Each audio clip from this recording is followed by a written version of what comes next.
Hey, it's about to go down. Oh shit. What's crack-a-lackin'? Here we go. Man, I always go to that thing. Hold up. Connect. I feel like I'm actually running late.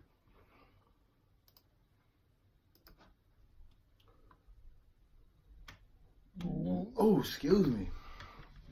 My ass being all nasty on the show and shit. What's crack-a-lackin', y'all? It's your boy Memecool Jackson. You're tuned in to the Memecool Jackson Show. We're live on Track Talk Radio.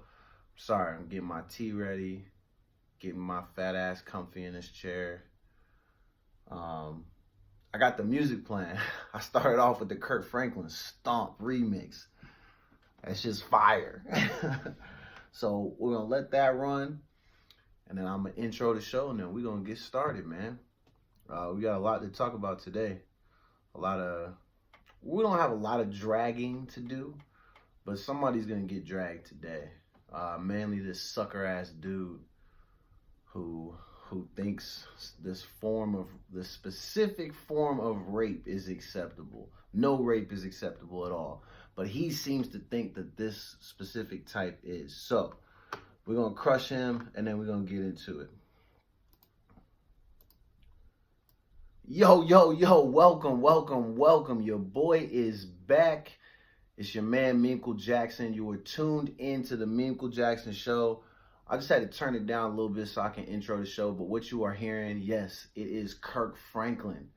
Stomp. It's an old record. I told y'all this would get played on this show because it's lit. But welcome. We got the video recording for all the folks that's going to end up watching this on YouTube. Like I said, we are live on Track Talk Radio Tuesdays and Thursdays from 7 to 9 p.m. Pacific Standard Time. We got a lot to talk about today. Excuse my stuttering ass. I was literally just saying into the camera that we are going to start off by dragging somebody. This sorry ass, corny ass dude who seems to think that rape within a marriage is acceptable. I'm here to tell you that no form of rape is acceptable. So I'm going to let y'all get back into the end of Stomp, and then probably the next record, which is Lyfe Jennings, Sex. That's what the record is called. If you know any of Lyfe Jennings' songs, you know that's in his catalog. We're going to let that run, and then I'm going to dive back into it. All right. Thank you for tuning in. This is the Memecool Jackson Show. We are lit.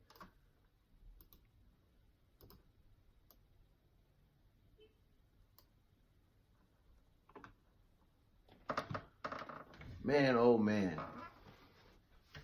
It's a little bit warm in here, if I'm just keeping it real with you, man. Today is, I almost just said it's October because it still feels like it's October, but it is November 7th, 2019. I feel like I've just now gotten used to saying 2019, and then this shit is almost over. So, I'm happy to be here with y'all. Like I said, we got a live show, lots to talk about. We are going to get into this very uncomfortable topic, which is rape within a marriage, spousal rape, marital rape, whatever they want to call it, excuse me. I'm not well versed on the subject, so we're not going to do some like in-depth look into like all the different psychological and all, like, we're not doing all that. We're not deep diving. We're mainly diving in on the fact that we had this meme that was posted, not a meme, but like a little picture thing of a post. This young lady talked about a scenario and then gave what the ending of the scenario was. And then, as you can imagine, a lot of the comments were from other men. And there are also women on there basically saying that the shit is okay. I'm always burping on this shit. It's because I'm nasty and I don't give a damn. But I will tell you like this. I don't feel like any of it's okay. I say that because I feel that regardless of your status, if you're married, have, in a relationship, whatever, Nobody is anyone else's property. That's not how any of this works anymore. So when you think of, being in a marriage, I'm not thinking that that means that if I get married, that now I'm in charge of the hours and operation of this young woman's vagina. That's not how any of that goes at all. But a lot of men seem to think that that's where things are at. I mean, everybody has their choices. So if somebody says no to you, you should probably do as advised, fall back, don't do anything, and wait until they give you the opportunity. People don't want to be touched all the damn time. And even if you are a man within a marriage, just because you are horny does not give you the right to put your hands on your wife. If she tells you no, bro, just chill. You live to fight another day. You also have other options. Go jerk yourself off. It's not that big of a deal. But forcing yourself onto and into your wife, girlfriend, fiance, whatever, I mean, it goes both ways, I think. Even though guys probably would not care, and most guys would never look at it as rape, because guys are always looking for the opportunity to have sex. But I feel like if you're in somebody's personal space after they have told you multiple times that the answer is no, and you still continue to pursue it, I don't know, man. You're raping that person. You're not following the rules. So it's important that people understand that, like, you got to keep your hands to yourself, and you have to be okay with being told no. You have to be okay with not getting it in the moment in which you want. You have to be okay with being patient. It's not hard stuff, man, but people really seem to struggle with it. I don't know. So we got about a minute and a half left before the song ends. So let me find this post, because I want to read this sorry niggas comments too. Because I want to make sure people understand that I'm not just coming on here just to drag people. Like, that would be boring. And that doesn't make for a good show if you're just dragging people. You know what I'm saying? Like, that is not what I'm trying to do. Let's see. Fuck, man, there's so much shit that gets posted. Like, this started early morning today. Like, in the early AM hours, I was battling this dude. And it wasn't really even a battle. It was more so that he was just popping off and, like, talking kind of crazy because he felt some type of way based on a comment that I left. Fuck, man, I'm trying to find it. Here we go. Okay, I did find it. So,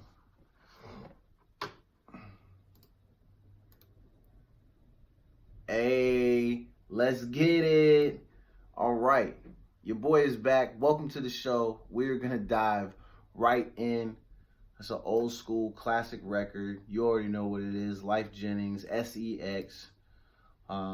Before that, you were hearing that Kirk Franklin, man. I told y'all that was gonna get played on here. But anyway, we're gonna start with the dragging. I think if I ever have to drag somebody on the show, I'm gonna open with that, just so we can get that out of the way and then actually finish the evening off right. Because what I don't want to do is give people that I don't want to say we have issues with, but the people that have to get dragged on the show probably should start first, just so we can get the shit over with, just to make it easy. So, today's contestant on how to get dragged is this cornball. I don't even know how to pronounce his name. I also don't really want to give him, no, you know what I'm going to say. I think his name is Tavado Israel. All right, so my man commented on this post, and if you follow me on any of my social media, you saw that I posted it too, and it was in regards to spousal or marital rape, however it is referred to. And pretty much the young lady posts this pic where she's leaving comments on some sort of social network. And basically what she has put on there, she lays out a scenario, and I'm just trying to remember off the top of my head, but something along the lines of she's married, she's in a situation with her husband where he's, hey, let's get it on tonight. She says no, tries to touch on her to get her going? The answer is still no. I think something else happens, and she says no. And then he just takes it. So, obviously, this post that I found it in a group. And so, before I commented, this guy was the very last comment. And this young guy says, so he says, anyone who reads this and fully understands it and says it's rape is single. So because we think that it's rape, it means that we all must be single. This is an action that goes both ways, and don't say men should press charges on their wives because she got on top of him after getting him hard. And I'm sorry, this is going to be a little explicit, so if you have children watching, you want to turn this off. But I think it's important to understand this young, I don't know if he's young, he looks old and dusty, but it's important to understand this homeless man's mind and understand where he's coming from. So he said, let me go back, he said, don't say that men should press charges on their wives because she got on top of him after getting him hard and put his D inside her. That's called being in a relationship. You'll notice that I had a brief pause because I don't know about you, and I'm not sure if there's any never mind, I'm not even gonna say that. I do not think that this is qualifying you to be in a relationship just because you're putting your thing inside of the other thing. This guy sounds like an idiot. So he goes on to say that America got so damn sensitive to the point that your mate is now your biggest threat. Fuck out of here with that shit. So this is the comment before I put my comment. So I put underneath his. So I said, if someone says no because they don't want you in their personal space, it don't matter what title you hold with each other because you should respect it in that moment and back off. Based on what the lady asked and the details provided, this is obviously rape. Any man who says otherwise is corny as fuck. I will continue to say that. That is my stance on this. Just because you are a man, just because you have a wife, it does not mean that you own her or own her body or her body parts. You do not have any right to them. It's also funny because something else we're going to talk about, a superstar that I have come to respect based on his musical abilities and his talent, but he also made mention of his wife, that he feels like because they are married, that he is now a 50-50 owner on her vagina. But he wants to make it clear that he only owns the inside part of it, implying that he only wants to make sure that he can, get it in when needed and at request. Now, I'm not here to tell anybody how their household should be and how your structure of marriage should look like, because I'm not married. But I know as a man, I don't understand why other men think that it's acceptable to just take it from a woman. It's not my style. It's not my steez. It would be hard for me to get off doing that because I have feelings. And so knowing that she had already told me no multiple times and then I still took it, I would not be able to enjoy that. I feel like just by the look on her face after she says no, that would be enough for me to probably make me sick. And probably want to take my own life for being such a disgusting dirtbag. So anyway, the guy posts that. We go an entire day, and this is in a group, mind you. So there's hundreds and hundreds and hundreds of comments from all kinds of people all across the entire United States. At least that's what I'm under the assumption of, because I don't even think this guy lives anywhere near where I stay at. Mr. Tavado Israel. If you're listening, man, like I told you, I hope you're a fan. I think you're a piece of shit, probably a rapist, but I hope now you're a fan of the show since you tried to call me out and tried to throw dirt on my name. I'm only responding to you because you're a piece of shit who thinks that marital rape is a non-issue and that it's acceptable between partners. I'm not giving you any shine because you and I had a tiff on the internet. You don't deserve any of my energy. But based on the fact that you, out of everybody that commented, you came at me and another one of my friends for no reason and then started calling her racist, which was weird. Started calling this girl racist because she also agrees that everyone's body belongs to themselves, and so on and so forth. It was weird that he picked us two out of everybody. So he gets on there, and this is at, let me read it. This is probably at like, it says it, 3:46 a.m. This is in the morning. So I just happened to be up. Had a stomach ache last night, got up to go boo-boo, do whatever I gotta do. And I'm like, fuck it, can't go to sleep. Let me check the internet. And of course, when I open it up, this dusty ass Negro is on here talking this tough guy talk. So let me read it to you. Tavato, you bum. It says, I would like to be tagged by the jackasses who feel that replying to my words on the low and throwing shade while doing it makes it an argument, not a debate. So with that being said, and then he goes on to say my friend's name. He says, fuck you. That's how I feel, and I don't give a shit who disagrees. And then he says, and Meemco Jackson, you can kiss my ass with that slick shit, corny ass, moist bitch. Yeah, I said it. You sure did, tough guy, and you had me shaking and shivering in my damn boots. He said, you MFs love to throw shade and slide in with your fuckery towards folks, but you don't want to tag when it's obvious who the F y'all talking to. I'm sorry I'm only bleeping out some of the cuss words. I'm just trying to limit it, but I can't fully stop saying foul words, so I'm just trying to see if I can go like every other one, maybe not say it. Says, I got tagged and had a convo with some other person. I'm not going to say that person's name. And even though we disagree, it was still all good. But y'all two bitches can suck a sick D, especially Meme punk ass. A dude named Meme laughing my ass off. Of course, because I'm awake. My man thought I was probably asleep, counting my sheep like most Americans probably should have been. But no. Of course, I was right away, I replied. And I said, obviously, Tavato, who the F are you, homie? Nobody threw shade at you, fam. I said what I said because it's my opinion. Get out of your feelings, and I called him some names, obviously, to make it funny for myself. I was like, you're entitled to your opinion, and personally, your comment isn't what led to me to speak my piece. I've been in these conversations with people, not even in this group, and it's because it's a constant issue that goes on daily in our world. If I wanted to speak to you directly, I'll effing do that because you ain't scaring nobody. And next time, don't wait a whole day to say something about it. So I'm reading this off because I want you to understand why he's being dragged. Obviously, he goes in to start cussing me out and da-da-da-da-da. So when I went back and I looked at the original post, everybody in there was calling him corny because his whole stance on the situation was that he doesn't feel like it's rape. He feels like anyone who said that it was is horrible trash and we're all single and we're probably not with people.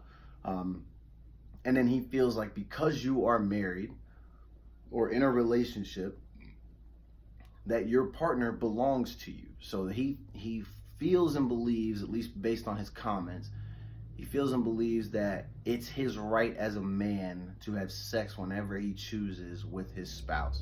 Now, if you are not already, I would like for you to go follow me on Facebook or whatever and go look at this thread because people went in and they posted his picture. I don't go into people's profiles and post their picture. If you can see it on the screenshots of the thread where we're talking, fine, but I don't do all that. But you know what? I have great Facebook friends, and so they went ahead and did that for me. And so they put him on there. I'm not going to lie to you. He does not look like someone who has a spouse or has ever had a spouse. If he's ever had sex, it's been by force. I'm making these assumptions about you, Tavato, because you look like a bum. And your mindset leads me to believe that you are a complete scumbag. So I'm saying it on the record. I'm sure that if you haven't already, that you probably will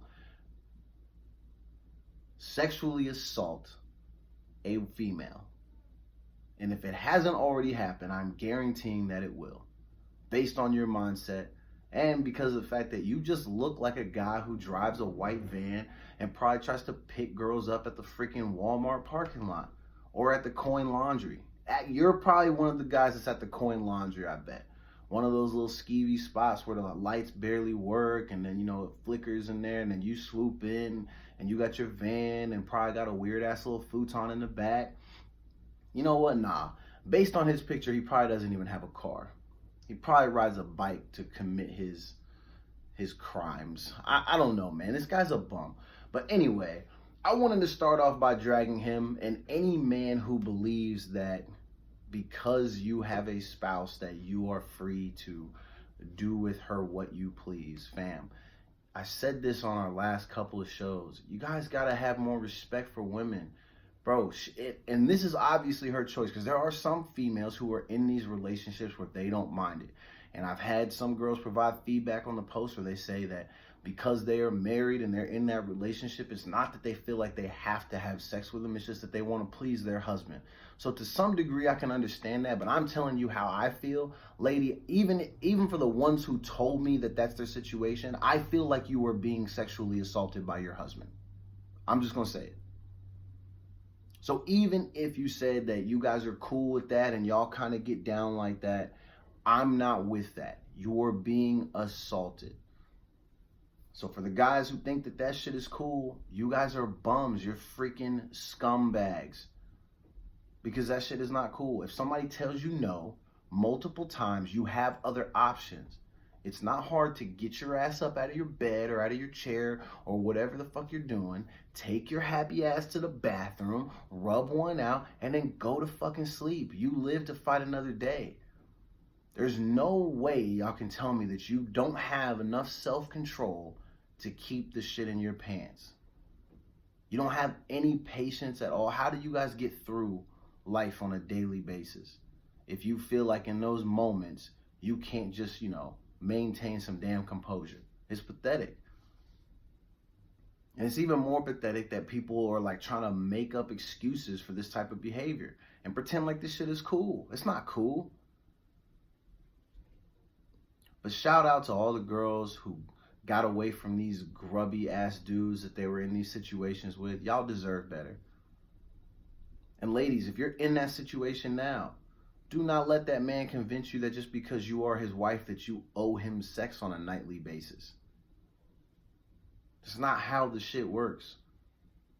In most cases, when the guy takes the vows, he's vowing to, you know, honor you, care for you, respect you, protect you from predators and bad situations and people. That includes themselves. So if your husband is forcing himself onto or into you after you've told him no on many occasions, he is not protecting you at all. He is a predator. So let me break it down for you to make it really simple for all you dum-dums. If I approach you and I say, hey, I want to punch you in the head, and you say no, and I come back a few seconds later and be like, hey man, you know, I know you said no, but I really like to punch you in the head. And you say no again. And then I punch you in the head. That's assault, right? So this, what we're talking about, is the sexual version of that. When they say no, and then you still do it anyway, it's assault of the sexual nature. It's not very hard to comprehend. So everyone that's pretending like it's not, you're all a bunch of bozos. Okay? All right. So, Tavato Israel, fam, I fear no man walking this earth. You were not in a position to come fly out to see me. I'm not going to fly out to see you. So any type of beef that you thought we had, we did not have that. You are just a small little tiny blip on the radar that I missed because I don't give a shit. I blasted you on the show because you brought up the fact that I had a show, and you thought that I only took the stance that I did because I was trying to get cool on my show. Fam, I assure you, I felt like this since the night before the dawn of time. And my view and stance on this shit will not ever change. Same way that I won't ever change on my stance on thinking you're a rapist. Tavato, shout out to you, you bum. Anyway, looks like we're almost through the first 30 minutes of my show. I was gonna say our show. You know what? It is our show. My show, your show. It's all of ours. You know, it's easy. It's like it's both ours. We just keep it down in my house. All right.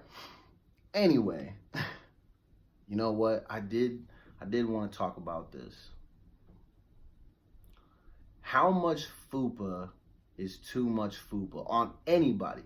Because I feel like guys have it with their big ass guts, and then girls got the fupa thing, because it can turn into that for everybody.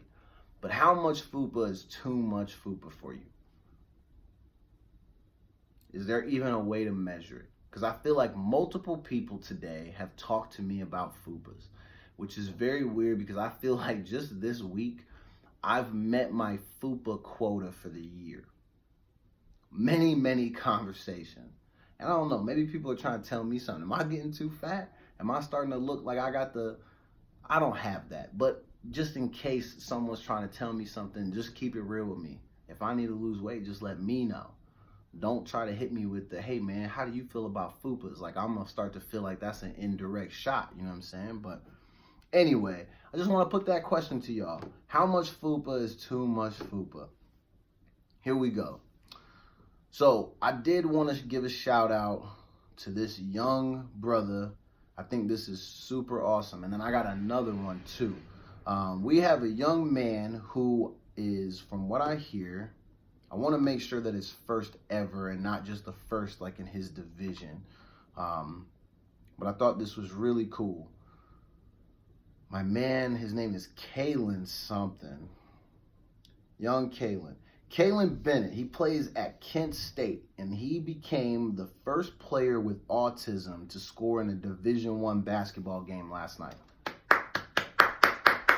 If y'all can hear that, that's me clapping for my man Kalen. It's awesome to see him get this bucket and get hyped, hit him with the and one, give some chest bumps, whole team's getting hyped, and then he went to the line and he got to shoot his free throw, man. That shit was hella cool to see.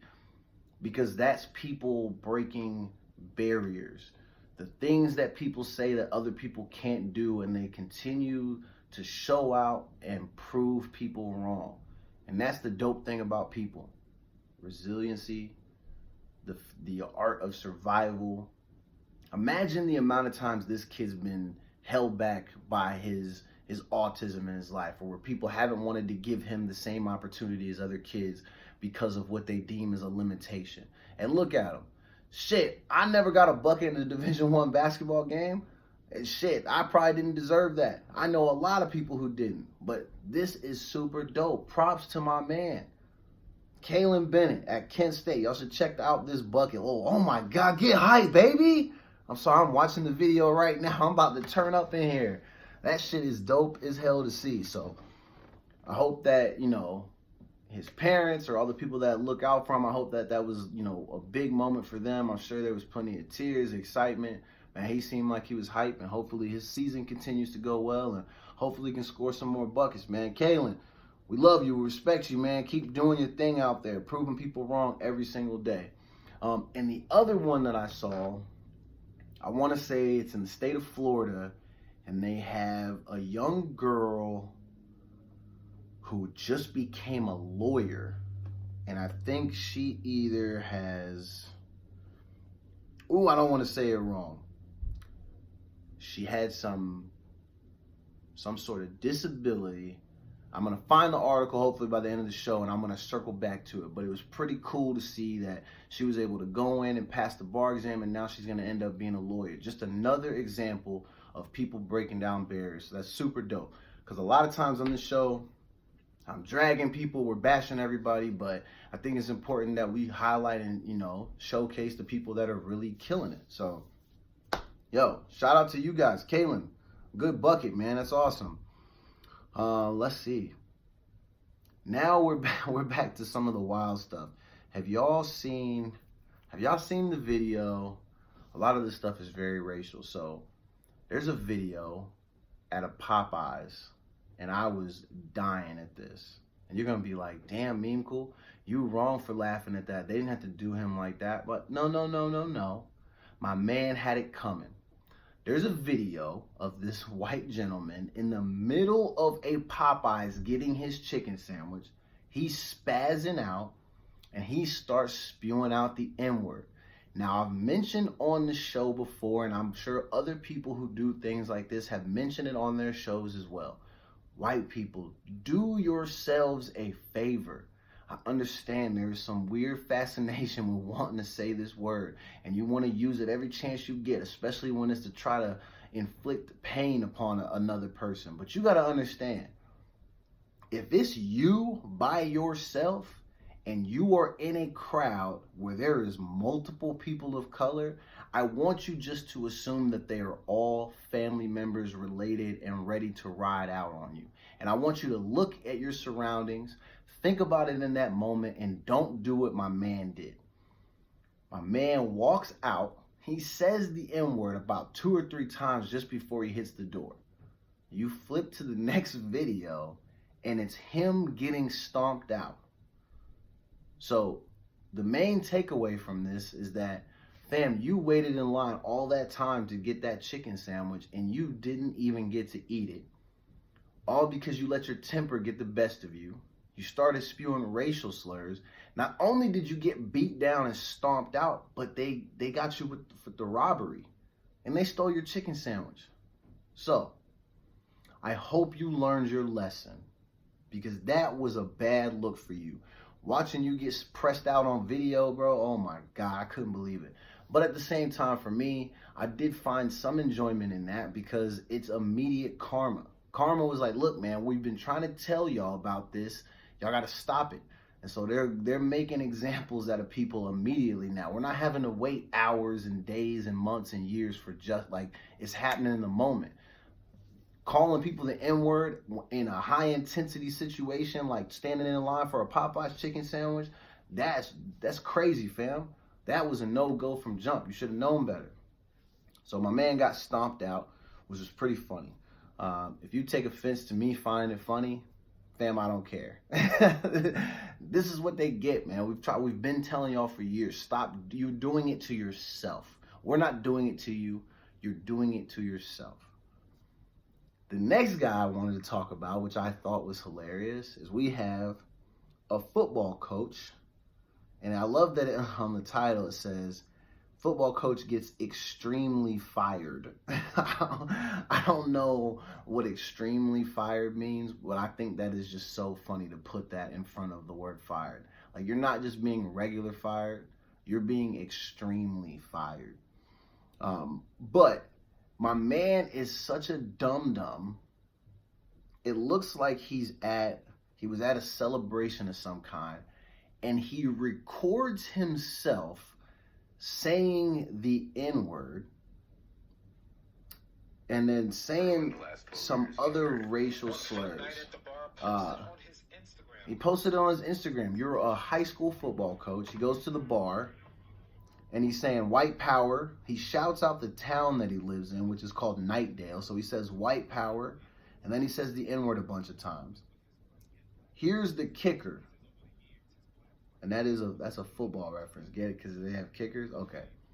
He says when he's doing the news interview that he says that his black students encourage his behavior and that they think that it's okay.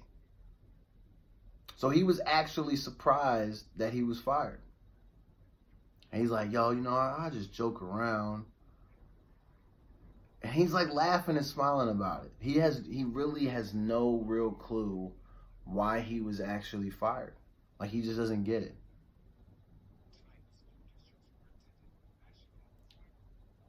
Yeah, this is crazy, man. It's interesting that someone would go to a bar, get drunk, and then film themselves acting like that and then post it. Why did you do that? And this is after they won a football game. So you're celebrating the achievement of all of your black players, because they even mentioned that the team is mostly black players.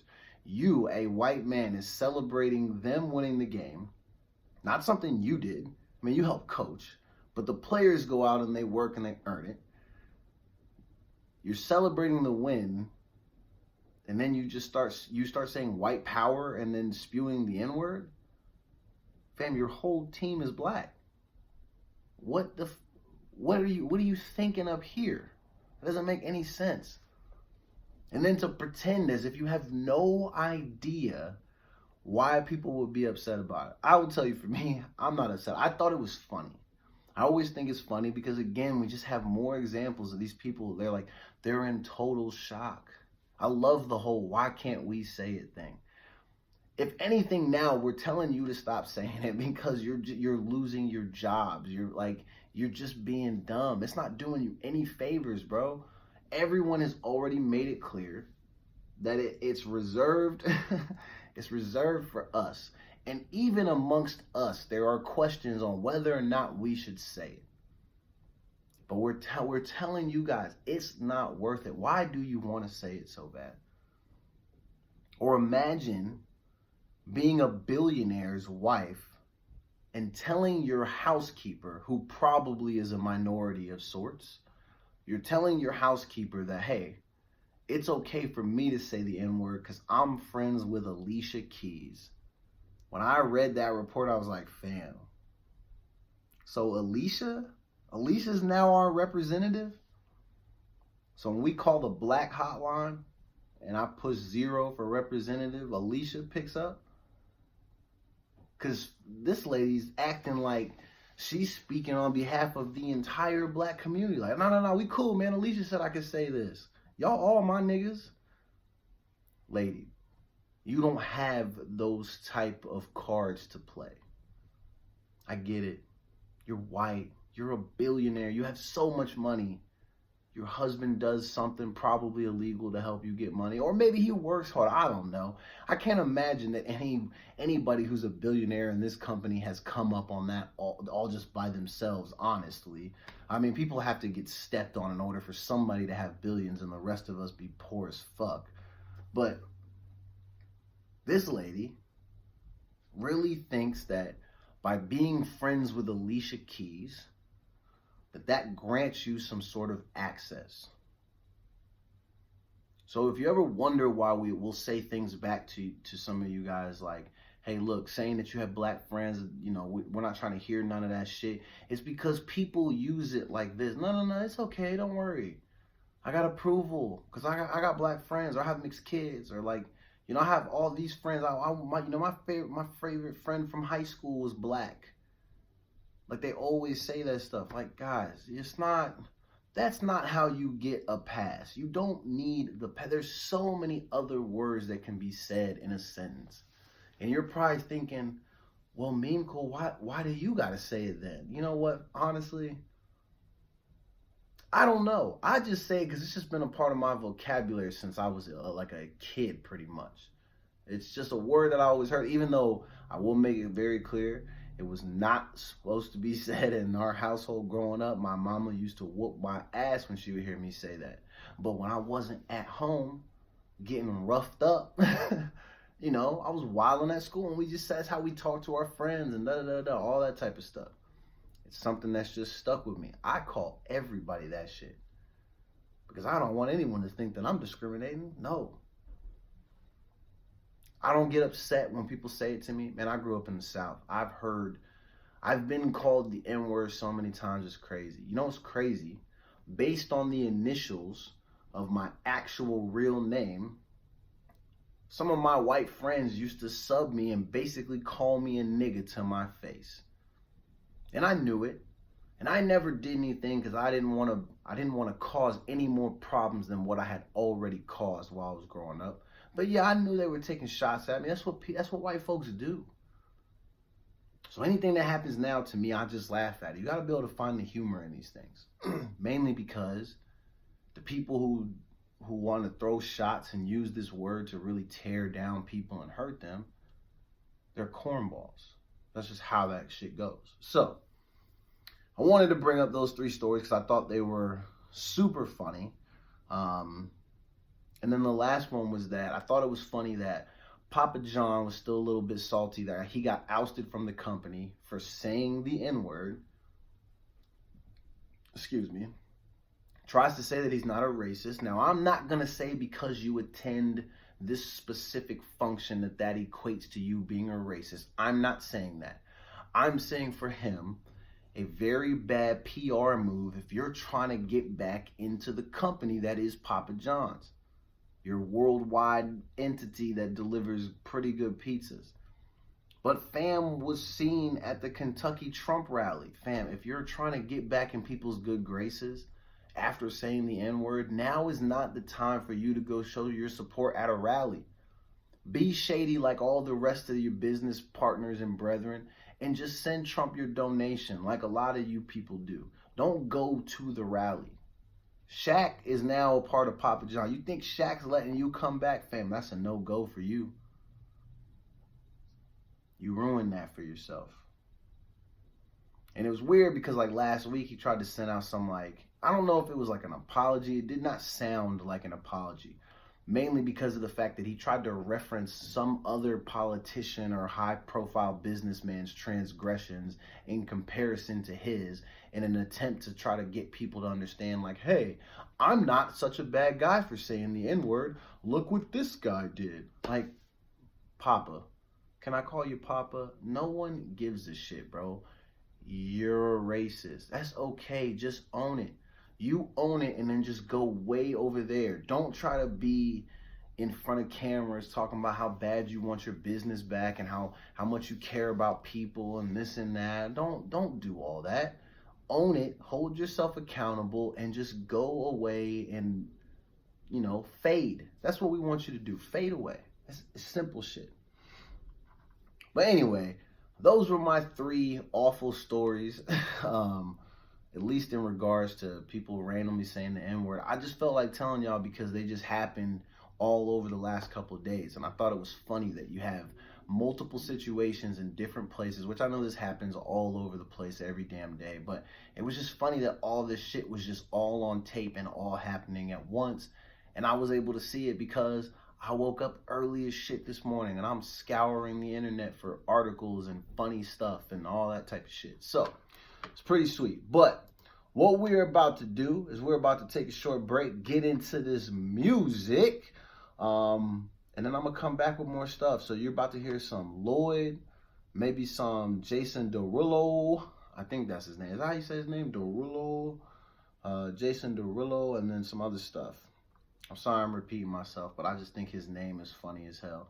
But yeah, I appreciate y'all tuning in. This is the Memequel Jackson Show, and I am your host, Memequel Jackson, the one and only homie. Let's get it.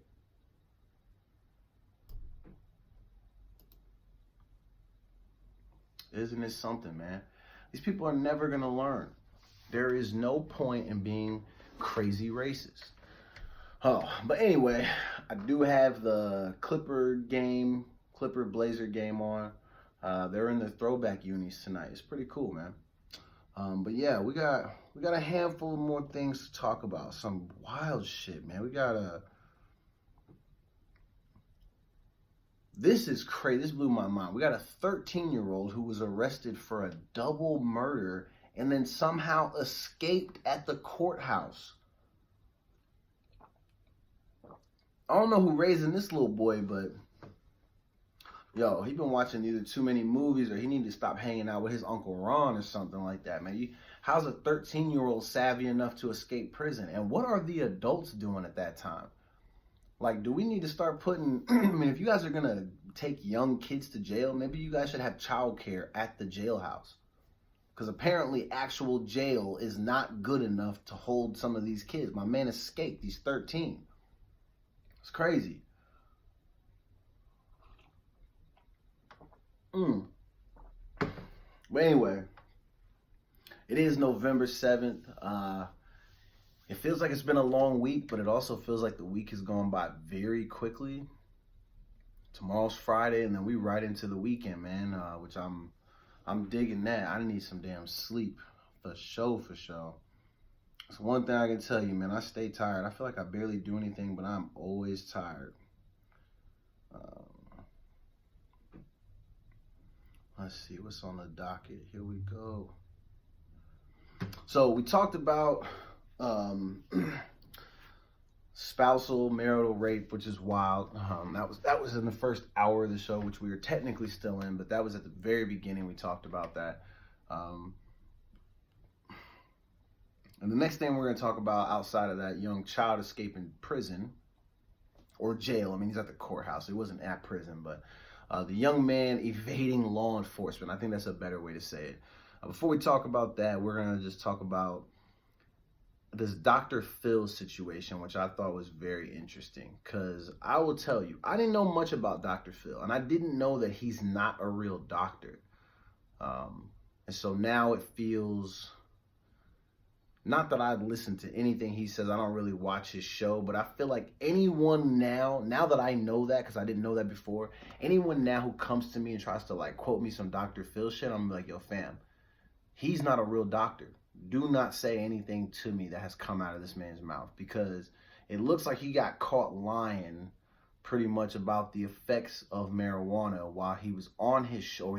They're planning to air an episode where he's basically quoting these random ass facts about the effects and impact of marijuana. And he's quoting them to a mother who has brought her son on the show because apparently he gets in trouble a lot, and then he's, has a history of violence. And then in this photograph that they show of him, apparently he's in the photograph with a gun and then what looks to be like he's holding a joint potentially.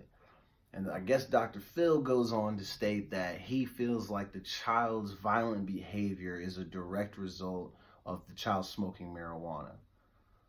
Which, if you smoke at all, or you know anyone who smokes, that's a weird thing to say, because usually people who are smoking, in most cases, they're not violent.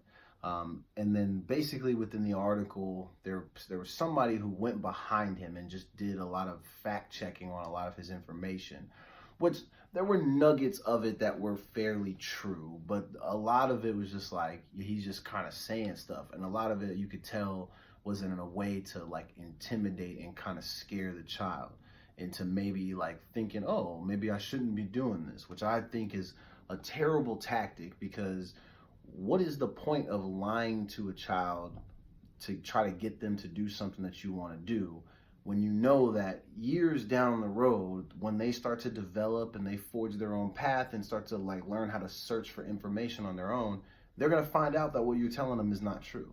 There's no point in lying to them. I understand if they're too young to comprehend the details that come along with any given situation, but I think if you're outright lying to a child in an attempt to scare them out of doing something, like you're not actually helping them to gain any real success. That's just my opinion. So we got about 2 minutes until the song is done, and then we're gonna jump into this topic after we talk about my man escaping prison. I don't know why I keep saying that. He just evaded the law enforcement at the courthouse. I gotta stop saying that. And then we're gonna talk about another cool thing. Las Vegas has decided that from October 16th to November 16th, if you get, and I want to make sure I call it the correct thing, if you get a non-public safety parking ticket during that time frame of October 16th to November 16th, they're letting people pay it off with food donations. That way, as they go into the holiday season, they can give those donations away to families that are in need.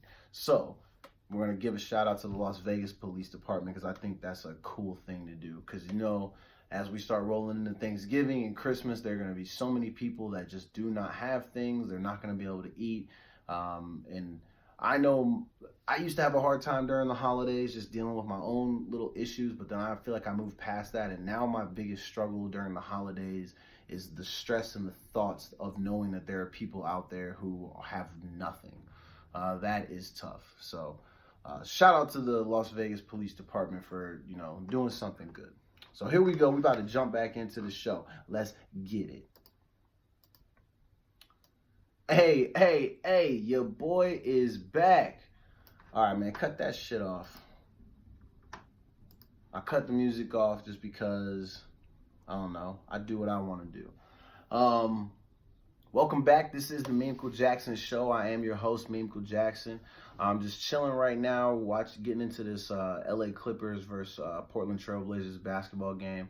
They're in the throwback unis tonight, which is kind of cool. The Clippers have a dope little Braves jersey. I guess that was the old name, was the Braves. I could see why they weren't good playing in these uniforms though. They look fresh now because they're throwbacks, but like back in the day, I would have been like, yo, these are mad ugly.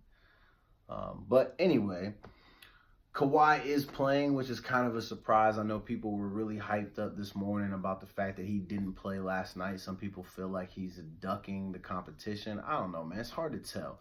Maybe he is just trying to keep himself healthy. That way they can push for a championship.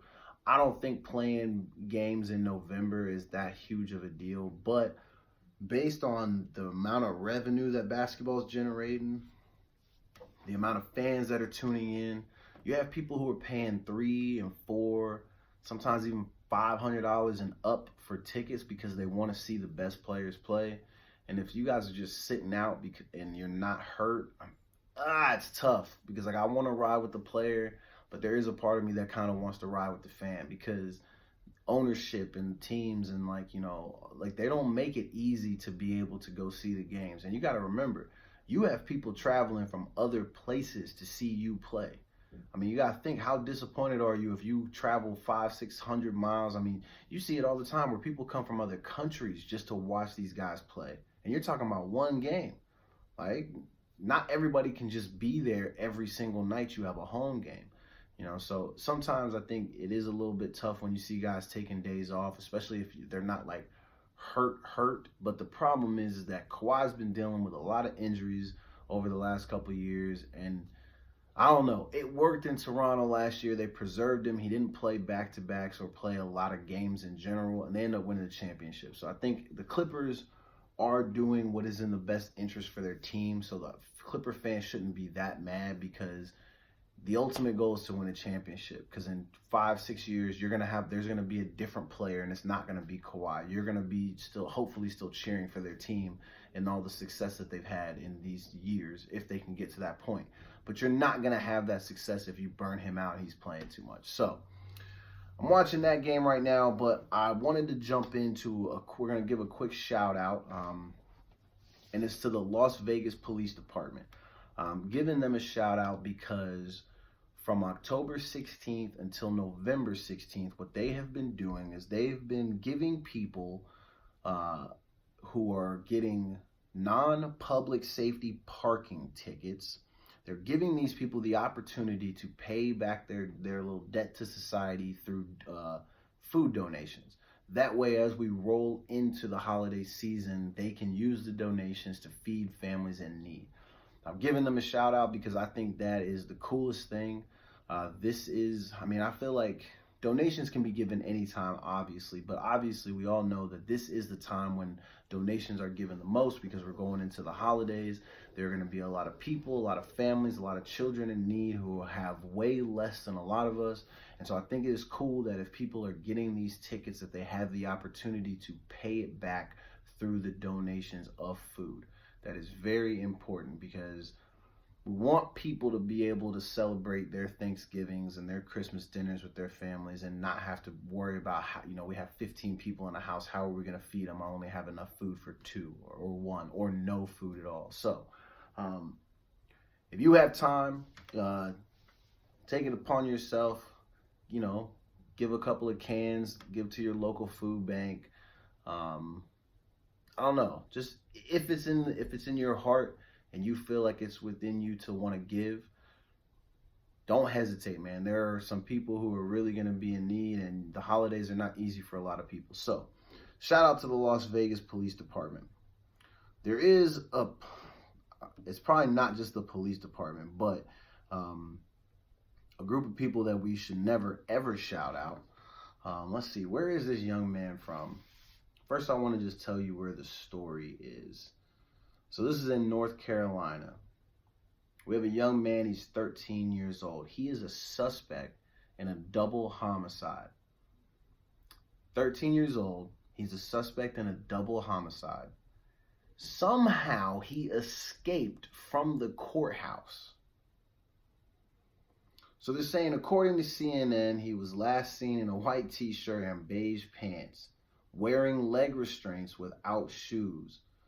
So he had already been in the detention center, he was at juvenile court, and somehow he escaped. How does that even happen?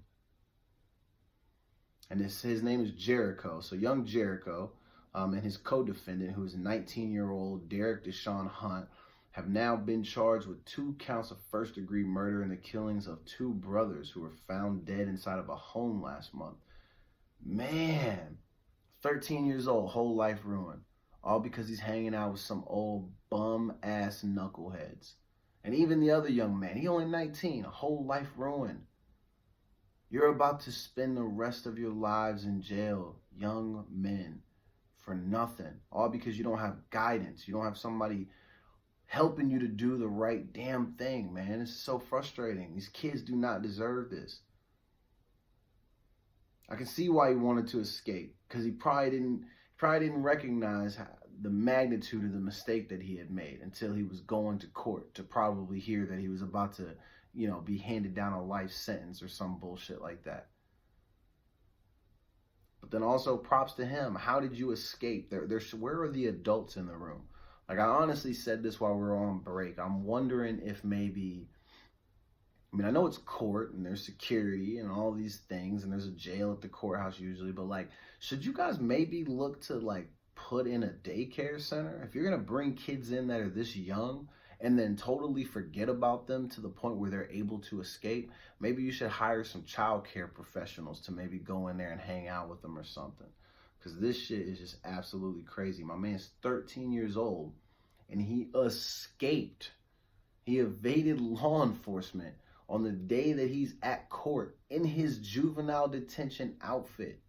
Jericho, young brother, you gotta face the consequences of your actions. If they have not already found him, I hope you turn yourself in, man. You're only 13. You're not gonna be able to make it on the streets by yourself. You deserve better than the life that you are now about to continue to live, my friend. I wish you the best. I know that jail and juvenile detention is going to change you, but I hope it changes you for the better and does not change you into an even worse and hardened criminal than what you are already going to be labeled as based on the decision that you made. And everybody who's listening, if you have young sons or nephews or whatever, or if you know young kids who are at that age, 13, 14, 15, those early teenage years, that's when they are most impressionable. Do not allow them to hang out with these older young kids. You should not have 13-year-olds hanging out with 19-year-olds. That's a recipe for disaster. That's how bullshit like this happens. Protect our kids, man, especially our young boys and our young boys of color. They deserve to have futures too, and they can't do that if they're out there making bad decisions because we don't have adults that actually want to invest their time with them.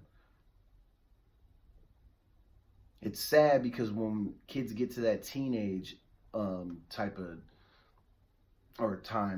they get to the teenage years, it's like adults always seem to forget about them, and they don't want to invest their time in them, and they don't want to help them, navigate life. They're going through so many changes. You have kids who are going through puberty and there's now the added element of, feelings for the opposite sex. And, you have all the pressures that go along with being a teenager at high school and all these things. And then you think some of these kids who were just growing up on the street and they don't have any adults at all. You're talking about pressure from the hood, pressure from gangs, pressure from other kids their age.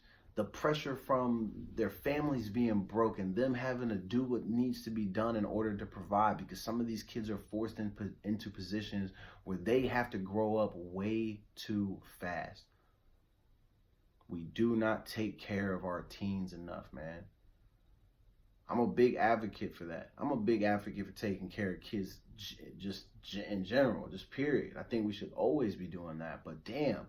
We got to stop forgetting about our teens because they end up in these situations. My man is 13 years old. He's going down for a double murder. Why is he even in a space where he can be a part of some shit like that? At 13? Jesus, man. At 13, you're supposed to just be, you should just be doing Fortnite.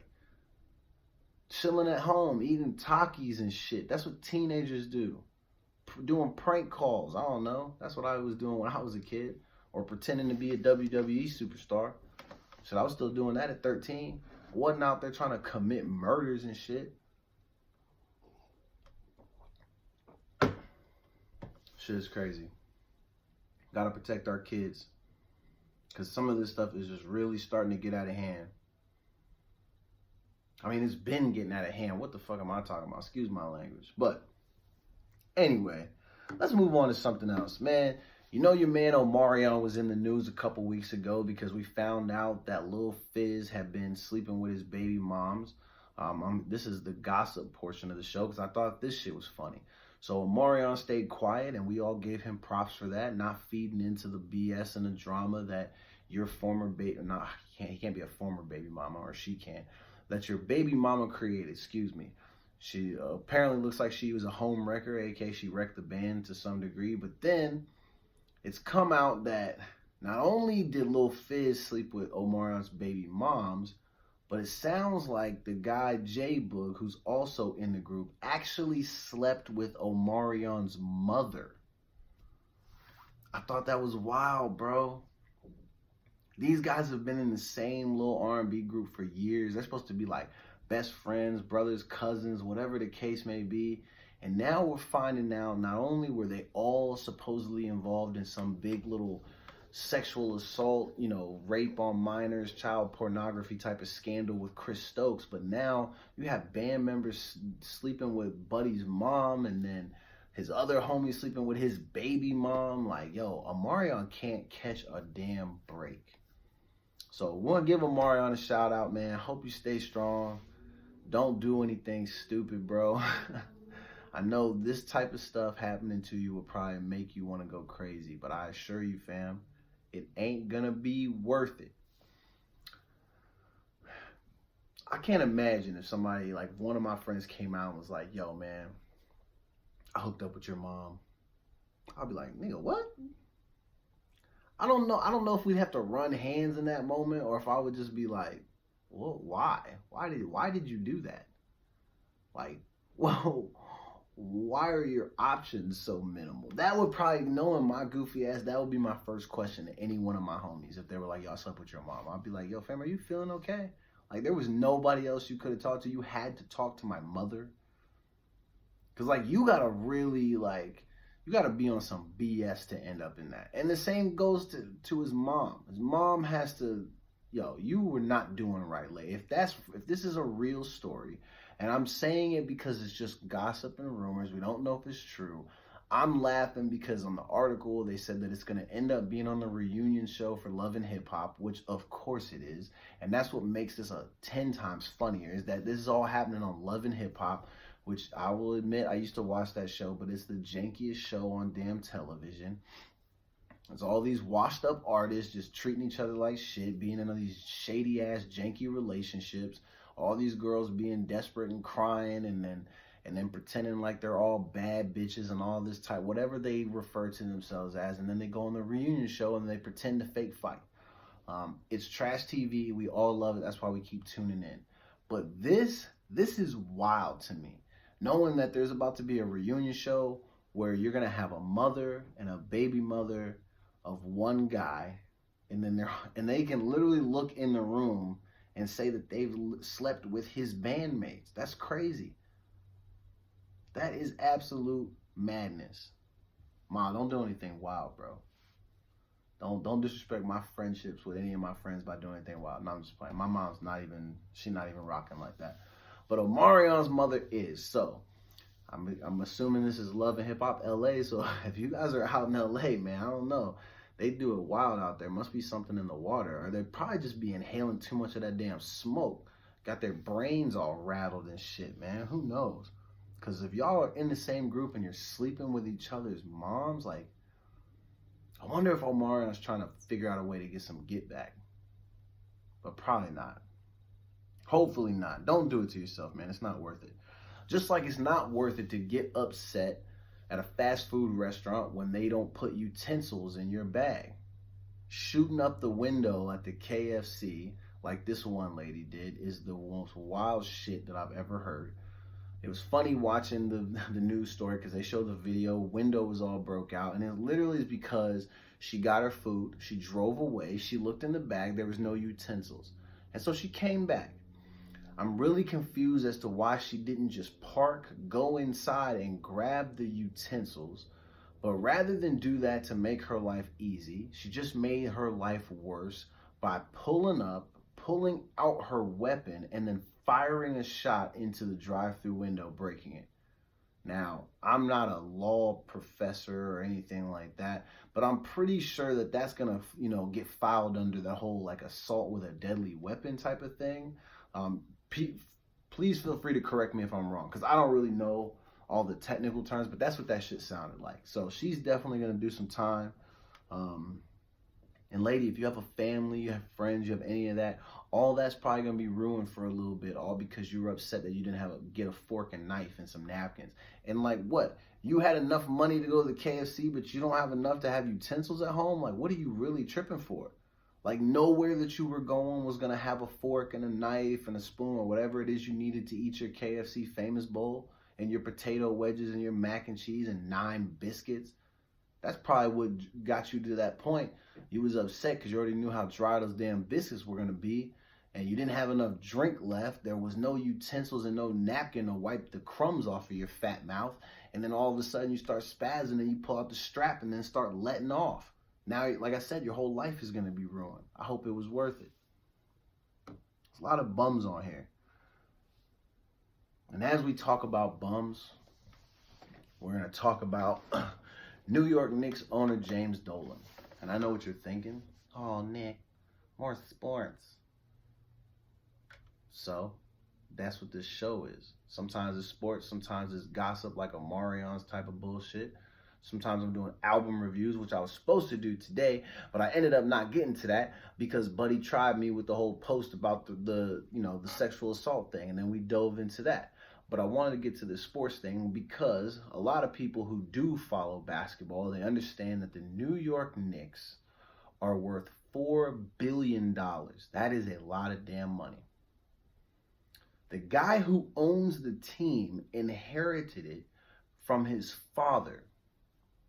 Apparently, people on the board are finally trying to get him to do the right thing, which is sell some of his minority stake in the business. But it also kind of seems pointless because when you break it down, it sounds like what they're trying to do with the minority shares is it would break down to someone owning about 1% of the team.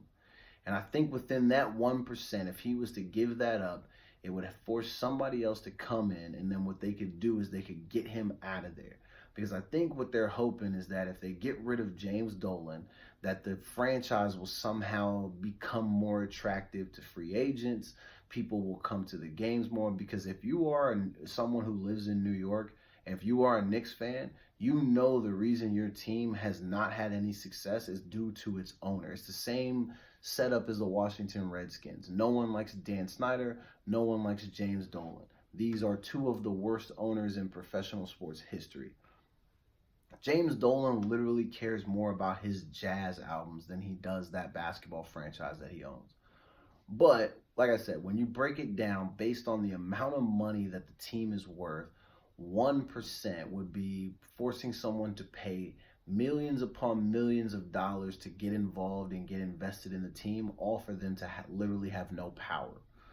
So it's probably going to be a rough road trying to get this bum out of there. But New York Knicks fans, if you are listening, stay hopeful.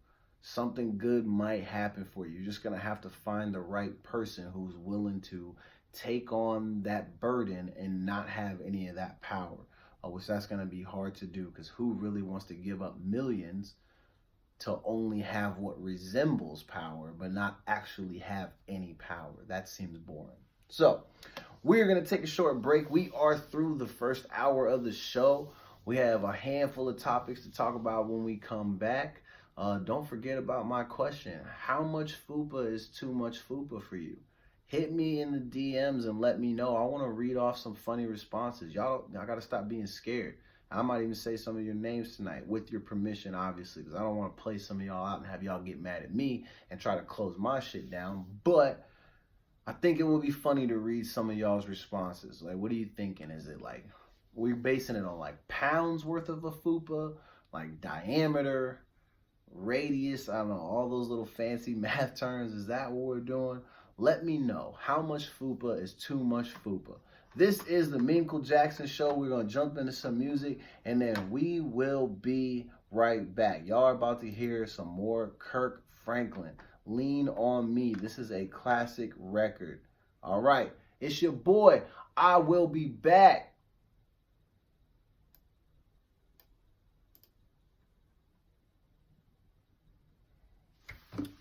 I'm hella sleepy, man. That's one of the struggles behind doing this, is that like last night I didn't get a lot of sleep. Sometimes I go to bed way too early for my own damn good. And then I woke up hella early, couldn't sleep. I was out here watching ESPN, you know. I don't want to watch the news. That's just too damn depressing. You see all this bullshit that's on there all the time. And I've just been going. And so now we here. We got about 50 minutes left and we're going to be out.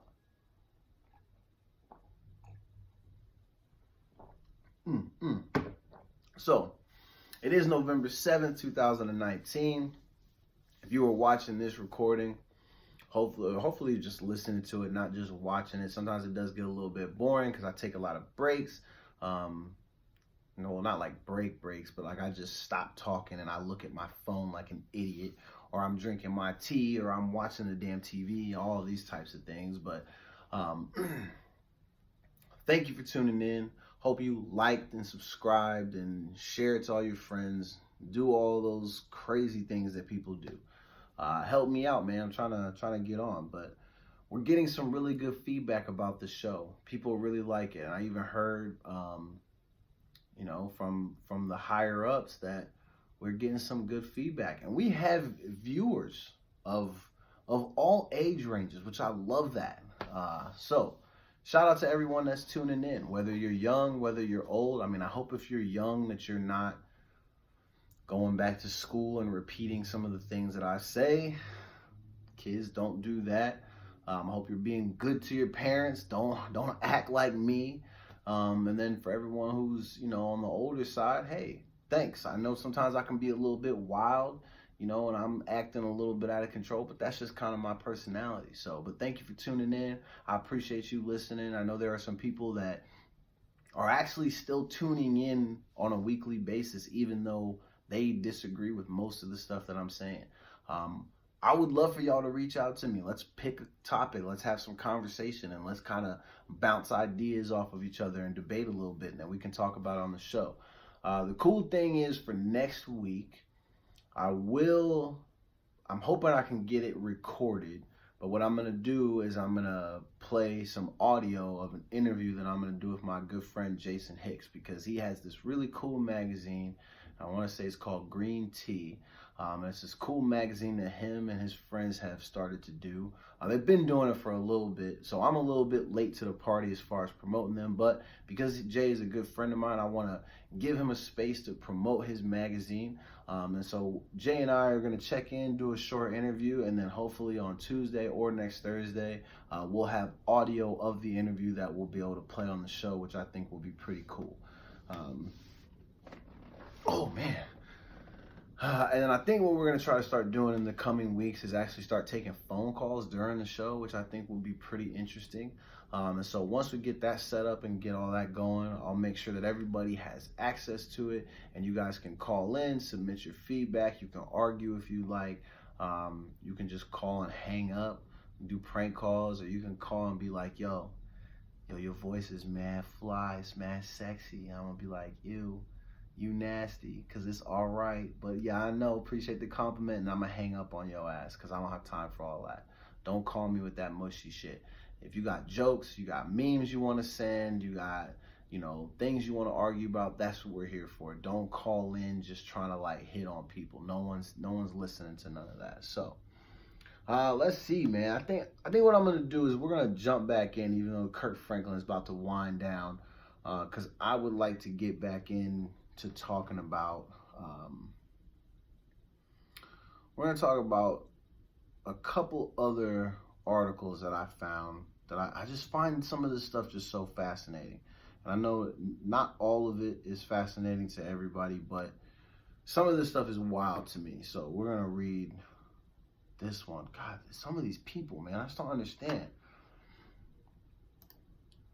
Yo, what's good? Your boy is back. Thank you for tuning in. You are now listening or have been listening to The Meemco Jackson Show. I am your host, Meemco Jackson. We are live on Track Talk Radio Tuesday and Thursday from 7 to 9 p.m. Pacific Standard Time. We play random music. Sometimes the music just starts playing on its own. I don't know, man. This thing just starts acting weird sometimes. Or it's probably all user error. I don't know. But either way, I'm having a good-ass time, and we're about to jump back into some of these stories. This next one is wild. If you ever hear me say, can't trust people, it's real, man. Everybody knows that. I mean, you can trust some people, but there are some people that you absolutely cannot. One of these scary-ass people, let's see, does it say her name? Oh, Jessica Ann Smith, basic ass name. She's 31 years old. She has been charged with profiting more than $10,000 in a fundraising scam after she falsely claimed that she had cancer and needed money for medical bills. Jesus. Somehow she finessed 10 racks out of people pretending to have cancer. And I'm talking, bro, in this little jail photo, she got like the dark circles under the eye. Like, so she's like going out of her way to like keep up appearances and like do all these things, like pretend to be sick, all to get $10,000. So she lives somewhere in Pennsylvania. But man, and it sounds like they arraigned her on charges of theft by deception and receiving stolen property. I like how that's worded. This defendant preyed on people's generosity and willingness to help others in need by lying about a cancer diagnosis. This is Chester County's first assistant district attorney, Michael Noon. We all know someone who's been touched by cancer, which makes this an even more disturbing case. According to reports, the investigation began in June after an acquaintance of Smith contacted the department and shared Smith was operating two fundraisers, one on GoFundMe and the other on Facebook, where she asked for donations to help with medical bills after being diagnosed, some type of cancer. I can't pronounce that word, and I'm not about to sit up here and make myself look stupid, because she didn't have it to begin with. So I don't even know if the cancer is real. She probably made that up too. Her friend believed that she was lying about her diagnosis. A month later, Smith had a husband. Her husband filed his own report. Oh my God. So even the husband had no idea until he realized that she was lying. Jesus Christ. He also told police her cancer did not exist, stating her GoFundMe read that she was facing tremendous medical bills, travel costs, and paying for the care of her children and missed work. He said he had no medical or insurance records showing his wife was even a part of any of that shit. That is insane. Fam, you got turned in by your own husband and friend. It be your own niggas sometimes. But in this case, it's for good reason. They should have turned her in. She out here fooling, stealing money from people. You had two fundraisers going. You had the GoFundMe, and you had the Facebook fundraiser going. All over some fake cancer. And I said this on the last episode. Fuck cancer. Because I do know some people who've had that. I've had family members who've had that shit. I know people who have gone through that. I've lost a friend to cancer. So yeah, fuck it. That ain't something that you need to be on there lying about. People are really out here losing because of that. And you out here taking their money, fam? Oh my God. $10,000 too. That's light to some degree, but there's still a lot of money. A lot of free donations. Well, that doesn't make any, that's like a double negative. But yeah, people donate money. She just profiting, using it. And then you got turned in by your own husband. That's the part that I love. I love that her husband was like, nah, I'm not going down for this. And turned her ass in. Her dusty ass. That shit is crazy, man.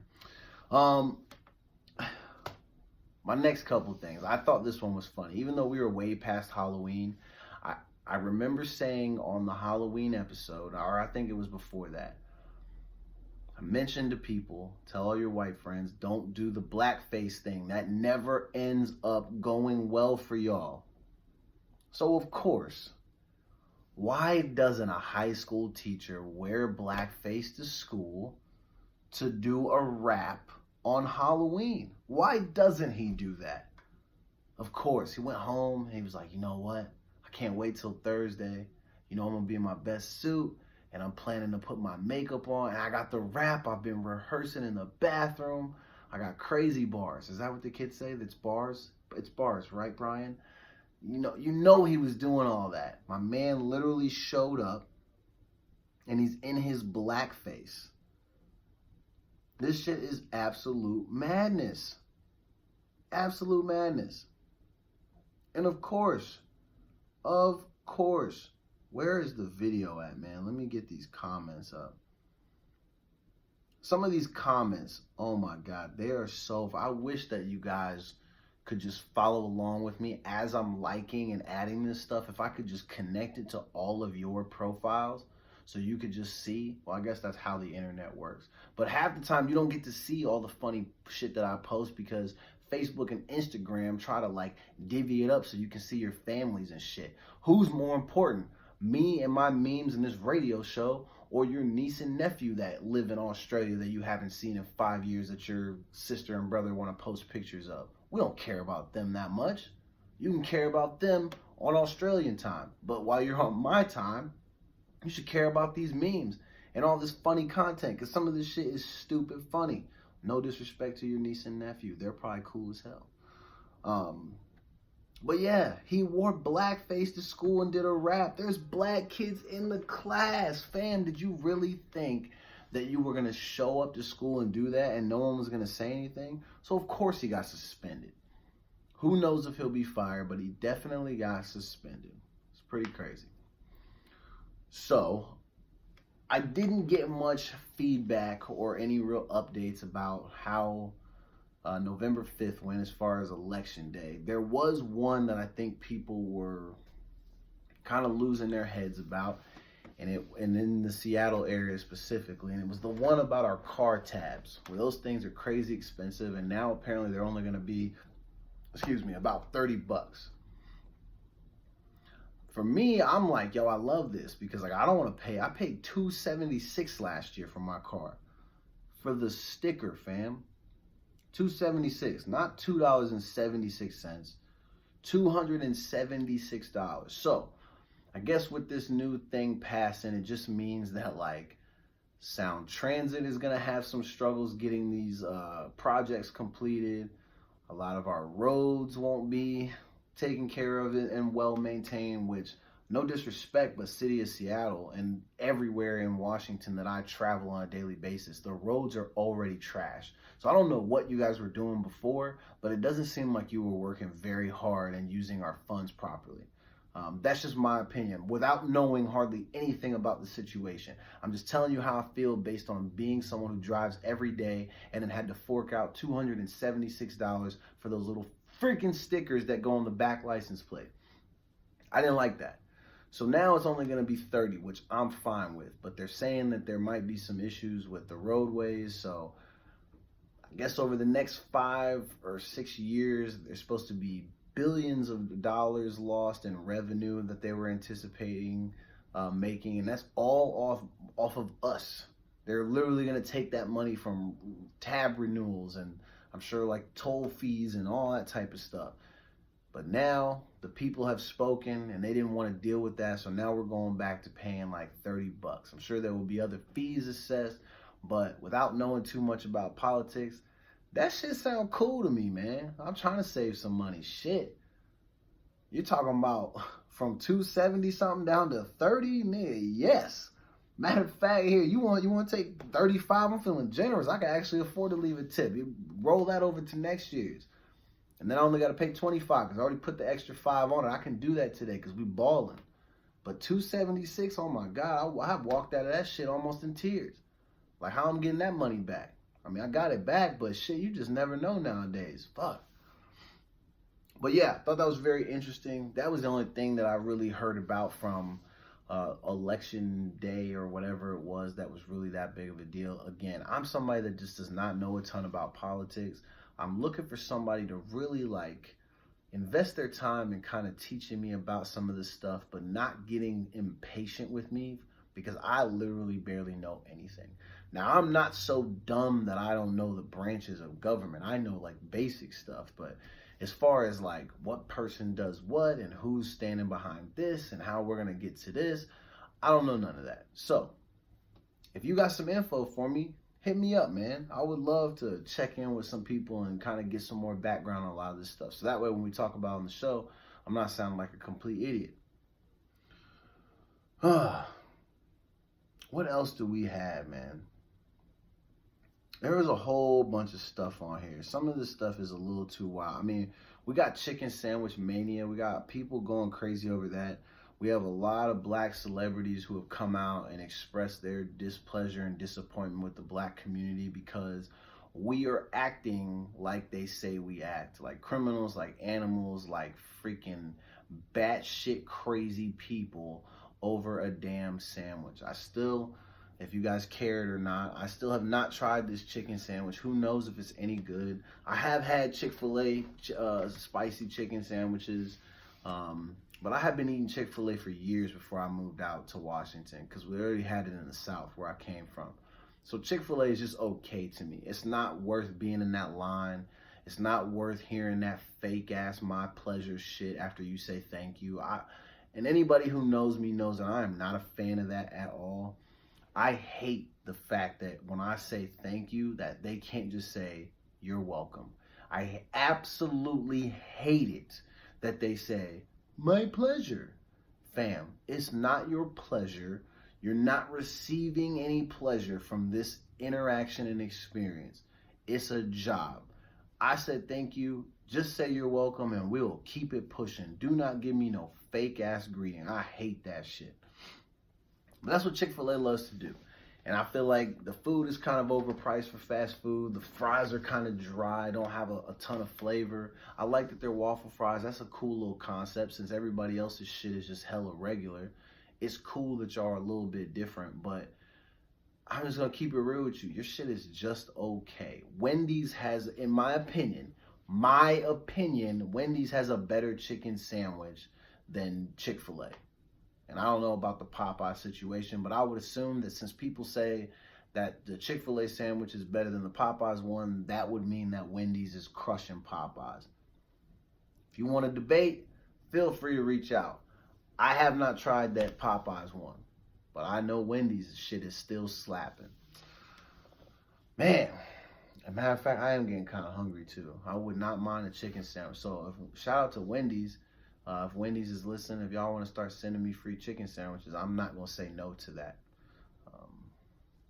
Because a chicken sandwich would really slap right now. Really, really hit the spot. Let's see. What's our next one?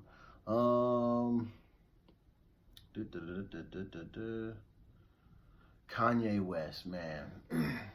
We're only going on him because people are still trying to force this fake-ass gospel album down my damn throat. And I'm so fucking tired of that. Excuse my language. But like Kanye square ass has made this gospel album, which literally is just his watered down rap album that he knew no one was going to care about.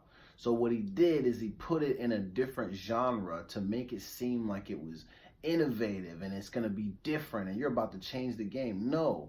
You gave us a shitty rap album. You reclassified it so that way we wouldn't think twice about it. And now that people have heard it, it sounds like the same shitty rap that you've been putting out for the last couple years, fam.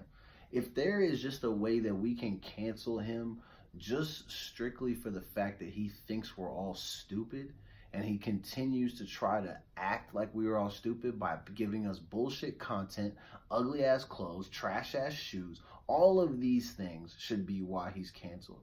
It's not even necessarily the fact that he's a whole weirdo in regards to how he represents the black community and how he carries himself as a celebrity. All that shit aside, I think the simple fact that he is trying to always pull the wool over our eyes is why he should be canceled. Fam, you are bad at deception. That's what it is. You are bad at this, Kanye. Come on, man. At this point, you make enough money. Your girlfriend or your wife, no disrespect to her, but your wife, y'all make enough money, just fade away and go chill. You don't have to give us these bullshit projects no more. We're not gonna be upset if you never put out a good record again. It's okay at this point. It's above us now, and it's above you too. So stop trying to force me to get on board with this gospel album. I'm not a fan of a nigga who's charging $50 for people to get into the Sunday church services, and then someone who's taking a rap album, a terrible rap album, not even better than my last two mixtapes. Someone who's taking a rap album and trying to reclassify it as a gospel record in an attempt at a money grab. That's all that is. He's scamming y'all for money and y'all are falling for that shit. It's terrible. So anyway, we're about to play this single from the Kanye West. No, I'm just playing. I was not about to play that shit. But we are going to take a short break and we're going to jump into this music, man. I got a couple of songs for you. About to hear some Bryson Tiller, Rambo. We got some Wiz Khalifa. We might have some Yellow Wolf. I don't know if it's going to get past those 3 songs. That's a lot of music and I like to talk a lot. But I'm going to be back shortly. So check out this music. Y'all let me know what you think. I'm still waiting on DMs about how much FUPA is too much FUPA. Hit me up, man. This is the Meaningful Jackson Show. I am your host, Meaningful Jackson. We are live, baby. Let's get it. Let's check some of these responses, man.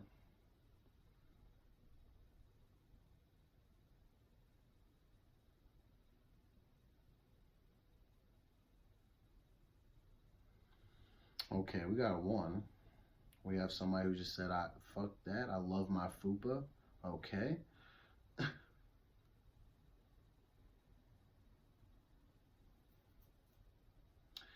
You know, I like that in 2019 people were just owning it. Just own it. Love your body. It's okay, man. You got what you got.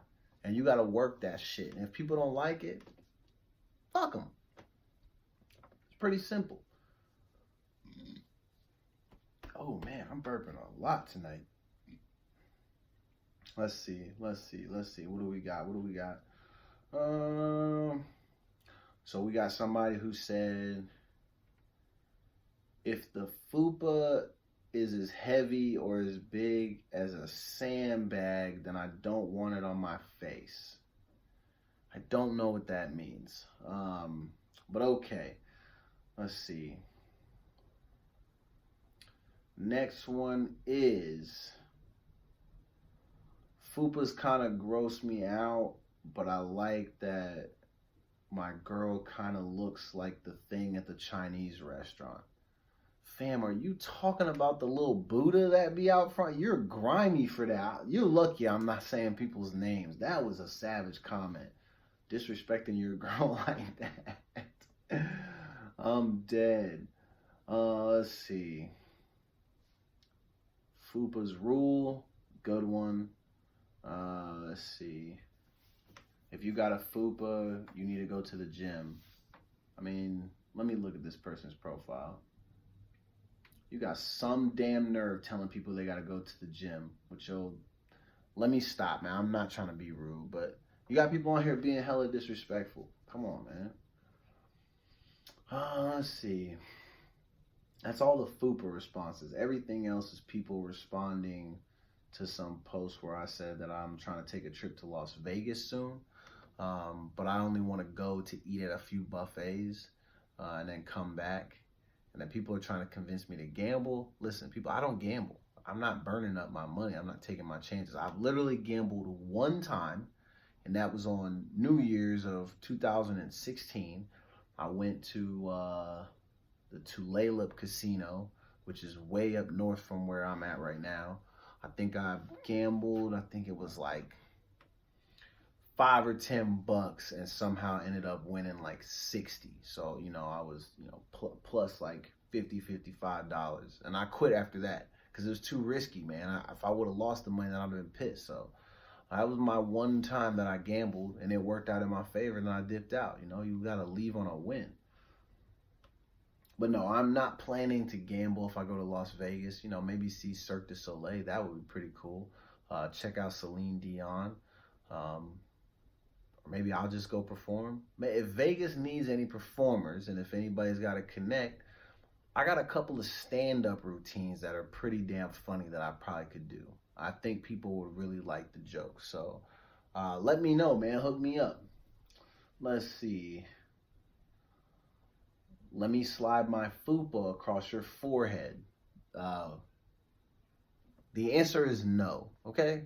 Don't send me that. You're not, no. I should report you for that shit. But hit me up, though. I'm just playing, man. That's nasty. Let's see. Yo, the FUPA responses are freaking crazy. And people are going in about the dude with who believes in marital rape. I can't even believe that guy still said that. But yeah, F him. That's exactly. A lot of people are saying fuck him. I'm glad that y'all see it that way, and that you're not sitting around thinking, oh, maybe he's right. Nah, he's not right. No one is property of other people. We all barely even like have ownership of any of this shit out here. Like, come on, man. Everything that someone asks you to do is a damn suggestion, and you are free to opt in or out at your choosing. No one can make you do anything. But we got a lot of people that seem to think that that's how that shit goes. So it's crazy weird. Crazy. Oh, get money. Your boy's back. All right, here we go, man. Let me jump into a quick recap. And I'm only doing the recap because I'm looking at, well, first, I was just reading off some FUPA responses.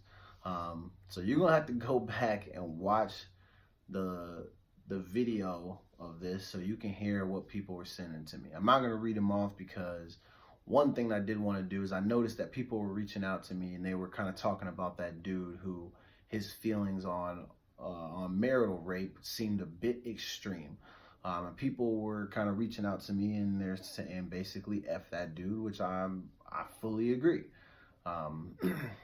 Again, I want to reiterate, I don't think under any circumstances should anybody be forcing anyone to do anything they don't want to do. We are all people. We all have the ability to make our choices, and everybody should respect that. If you take away someone's opportunity to make their choice, like, that to me is trash. I don't believe in that. And I try to do my best to be mindful of giving people the opportunity to have an opportunity to make a choice. Excuse me, I said opportunity twice, but I feel like it's important to get that point across because I think some people get lost on that and they think that in some of these situations that they have the power to take away somebody else's choices, and you do not. So no matter what your situation is, rape is not a good thing. I mean, and even if you're in a marriage, if you think, say if you're married and you think Brock Turner is trash for what he did, but then you can make the conscious effort to do that to your wife, are you any better than Brock Turner? The answer is absolutely not. That makes you a rapist, fam. Like this, it's a pretty simple thing. Again, I brought up the point of, if I ask if I can punch you in the head and you say no multiple times after I put in multiple inquiries about if I can do this to you, and you say no and then I haul off and do it, it's assault. And the thing that we were talking about is just the sexual version of that. It's sexual assault, even if it is on your wife. If she says no, just fall back. You'll be okay if you go one night or a few hours, whatever the case may be, and you don't get any. You'll be okay. Some of you guys just be begging too damn much.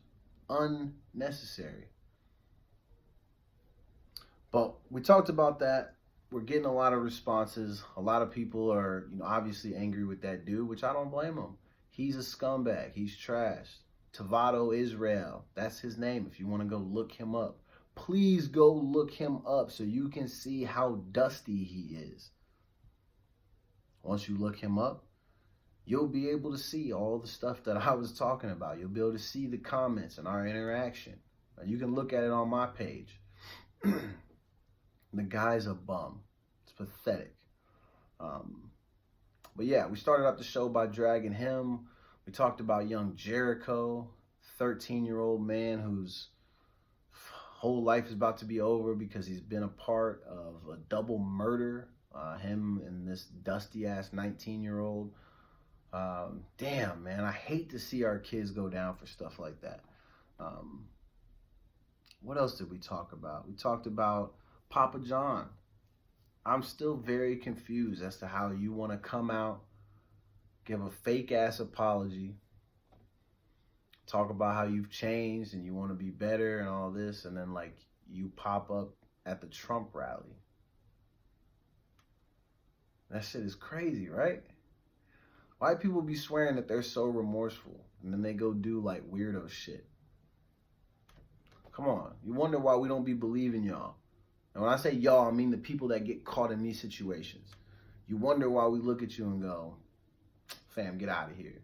You obviously are a tad bit racist. You don't have it together. And although you claim to be rehabilitated, you probably are still in that same frame of mind. And why not? It's what you grew up with. It's what you know. It's easy for you to stay and sleep and hang out in your own ignorance. It's easy to do that. I feel sorry for y'all. Y'all are really missing out, man. Minorities are all hella cool. Black people are cool. Latinos are cool. Asian people are cool. Like, everybody's cool, man. There's really no reason to be upset or hate a bunch of people. We provide you with so much. And I'm still just weirded out by the fact that you have people who they want to steal the culture. They want to be able to, like, be a part of the music, the entertainment. They want to sing the songs. They want to live. They love the songs. They love us as athletes. Like, think about that coach I talked about earlier. You see how easy it was for him to go celebrate the win that came on the backs of those black students? It's easy to celebrate the win and then, you know, shout out white power and say the N-word. They love you when you're running, you're scoring touchdowns, and when you're running up and down the court and you're jumping, you're dunking, you're doing all these things. They fucking love you. They absolutely love you. But as soon as you do one thing that they don't like, where do they go with it? Where do they all go if they're feeling this type of way? They degrade you. They make you feel like you're less than. We're less than animals to some of these people. But if we can get you that touchdown, or we can help your team win that basketball game, we're all right. Or if the music is cool, those beats keep you jumping, we're all right. But as soon as you get mad, then all of a sudden we're niggers. And we're criminals, and we're porch monkeys, and we're this and we're that. We're all of these things. It's wild, man. Absolutely wild. But yeah, we talked about a lot of good stuff today, man. We breezed through, Man, I'm just slurring my words all up today. But we breezed right through. Feels like a good week for our shows. I felt like the topics were a little bit more on the serious side, but I think it was appropriate based on a lot of the stuff that happened this week. I think next week we'll get back to more of the funny, the entertainment, you know, so I'm going to definitely add more sports just to piss people off because I love that shit. Love making people mad. There was a lot of funny stuff that happened, and you know, obviously we can find humor in all of these situations no matter how serious they were, but I think next week I'm going to really shoot to find stuff that is specifically just funny and without having the added element of race and violence and trauma and all that type of stuff. Because some of that stuff, it's always going to be, relevant to all of our lives. But at the same time, I think some of what I want to do with this is I want to be able to spread joy and love and, get people to get excited about life and enjoying it and being a part of other people's lives. Like, I don't want people to listen to this and always just assume that, like, everything that's being said is always going to be on the negative side about somebody or it's always going to be race related or, things like that, because it doesn't have to be that. Some of these stories get talked about because it's stuff that I see on my feed. It's the stuff that I see people having deep conversations about. It's the stuff that people are arguing about, and it's the things that people are fighting for. We're looking at, we still have people who are questioning why Kaepernick was taking a knee, and it's like because he's trying to take a stand for a lot of the injustice we see. So like, when I bring it up, it's not just because like I'm one of these, black guys who's on some crusade to use my opportunity and my voice to just like, spread hate or, get people to think that I'm hating on white people because I bring up all these situations where, it's a white person saying the N-word or being caught on tape doing this or doing that. Like, no, that's not what I want to do. I mean, shit, we have a situation where we had a black cop the other day where I saw a video where he loses his damn cool because this little young 15-year-old girl, white girl, black cop, she kicks him on the back of the leg, and I guess she was already in trouble, and then my man ends up slamming her on her face, like, and he's a bozo for that. You didn't have to do that to that girl. She didn't deserve that shit, but, it's something that has to be talked about because you want to raise awareness and make sure that the people understand, like, these situations are real. As much as you want to choose to ignore them, you have to face that shit. It's your reality. It's our reality. It's mine. It's yours. It's everybody's. It belongs to all of us because it happens around us.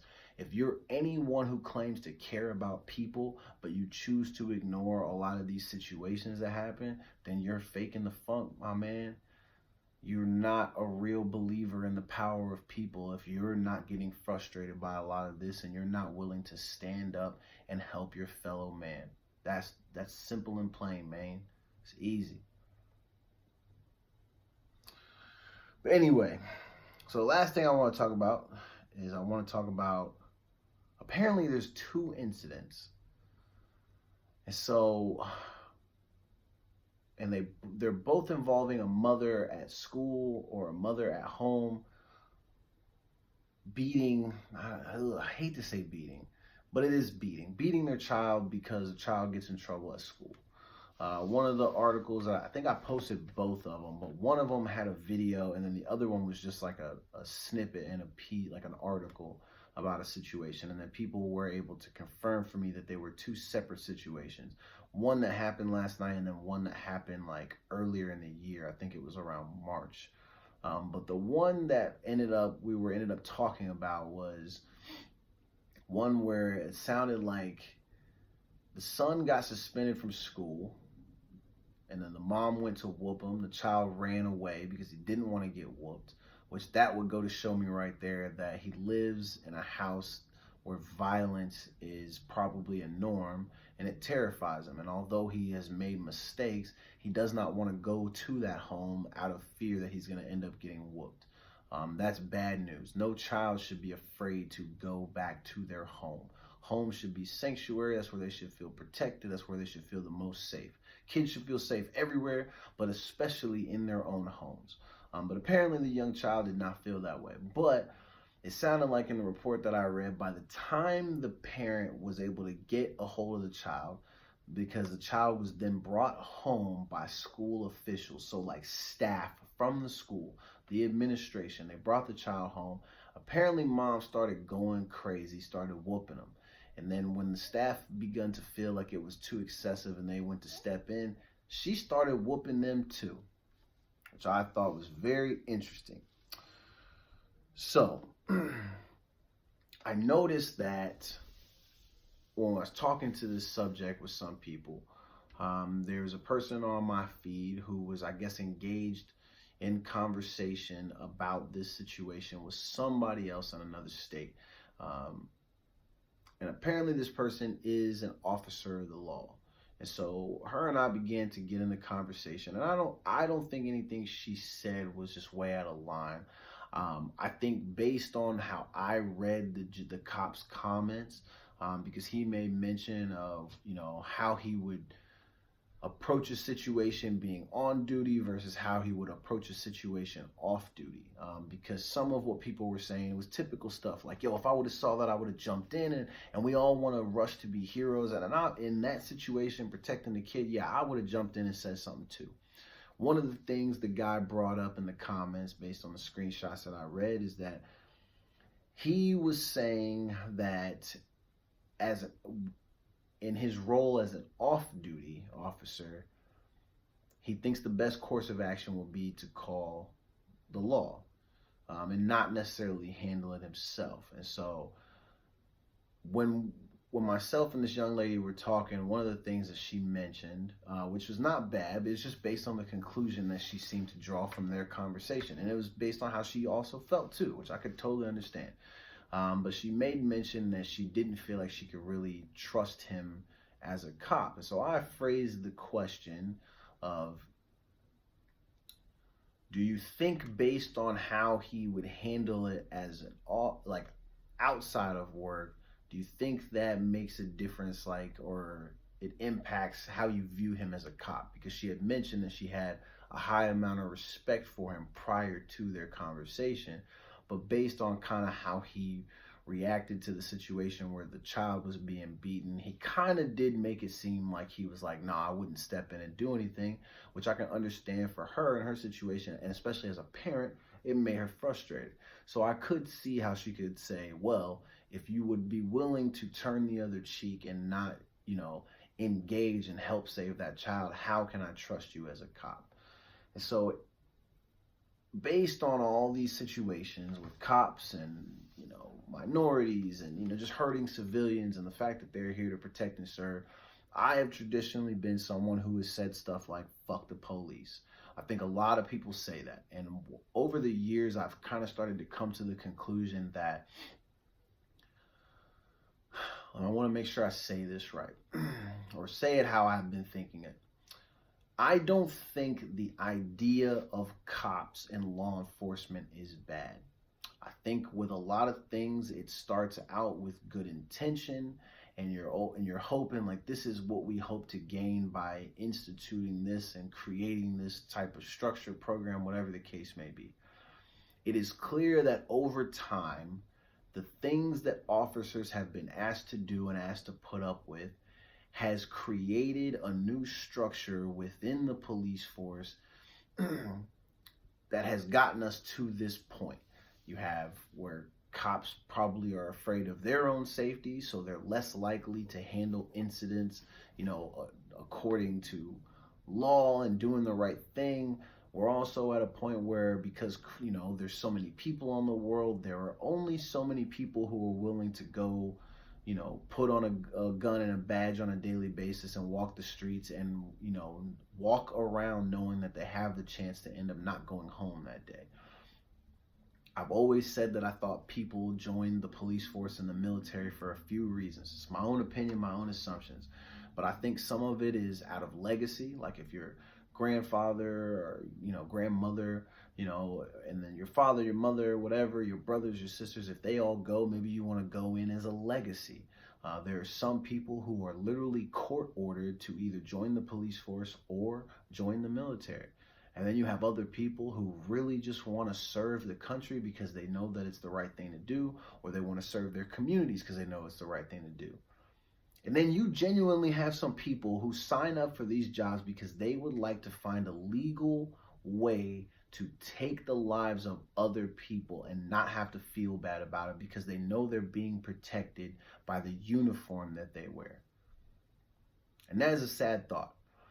So I started to think of it from the perspective of, maybe it's not the idea of cops that are bad. It's the people. It's all about a person's mindset, because we have to remember that we're asking these people to do a lot of things.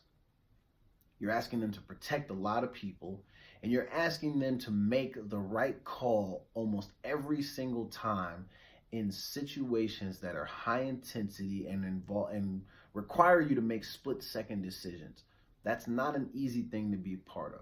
Now, I will tell you, I've been brutalized by police before. I am in no way, shape, or form making excuses for police. What I'm saying is that we have to get to the understanding that, yes, sometimes cops really suck. But there are a lot of times where we have a lot of cops who do the right thing. They walk with grace and class, and they help people the way that we expect the police to help people. And then you do have some people who are assholes, and they do whatever they want. They kill, they I mean, I've seen things where you have police officers who are assaulting victims who come to the station to report assault. Um, you have cops that are dirty, and they're making shady deals, you know, and using their job and wielding their power to make that happen. Like, there's all these things. So it's clear that somewhere along the line, this whole notion that police are on our side and they were there to protect and serve, it started to go out the damn window based on how people began to act. But you see it with everything. It is like that in so many realms of our world that it's a shock to me that people will just always go to the extreme when it comes to a cop. And I've been one of those people. There have been plenty of times where I've just been like, nope, I'm not calling them. Fuck them. They don't do anything. And I wouldn't. I still won't really call them because I think there's so many things that I can do to diffuse a situation before I need cops. Now, if I'm outside of my boundaries and like I'm in a potential battle with, you know, 5, 10 guys or people with weapons, or there's a break-in at the house and, you know, maybe I don't want to go in there, I'm not above calling law enforcement. You know why? Because we pay them to do. You come out and you walk in the house, and if somebody has a gun, you hit the blab blap on them. I don't want to have to be responsible for that. That's your job. It's not my job. But one thing is that if we're expecting them to help us in those moments, we can't be outright disrespectful to them all the damn time. Now, again, I'm not making excuses, nor am I defending cops. I'm defending the idea of it because I think in the right hands and used correctly, cops can be a huge benefit. Law enforcement in general, because there are so many people. We do need to have some level of authority maintained. I don't see anything wrong with that. It's not hard to go on about your business and do the right thing. Just like it's not hard for cops to show respect to people and not treat people like shit. It's not hard. And you can approach people and you don't have to be a dick. I understand that you kind of have to be a little, you know, rough and gruff or whatever and all that tough guy shit, but like that doesn't really help you get anywhere. So if you're going to be a dick as a cop, you shouldn't be surprised if people want to treat you like shit and say, fuck the police. It happens.